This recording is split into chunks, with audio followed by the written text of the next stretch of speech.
emphasis on Syrian refugees should not... These people answered the government's call to raise money and make preparations to privately sponsor desperate Syrian refugees.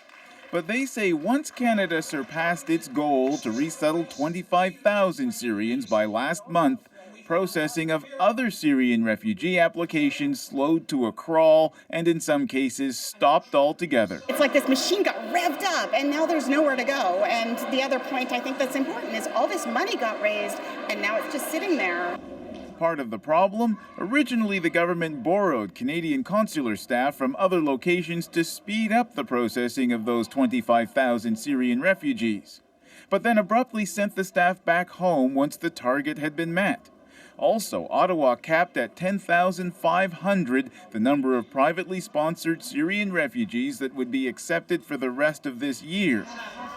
At last night's private sponsors meeting, it announced a reversal of that decision. Another 10,000 will be added. What that means is the 10,500 limit is no longer a limit. But in an interview today, the immigration minister wouldn't commit to returning to a faster process. And I am hopeful that we will have that large number of Syrian refugees in Canada by the end of the year. The end of the year is still too long for some sponsors. My cousin is currently waiting to arrive to Canada, and we've applied since last September, and we're hoping to have him come in here, but with the news we just heard, it could be several more months, and that's pretty distressful.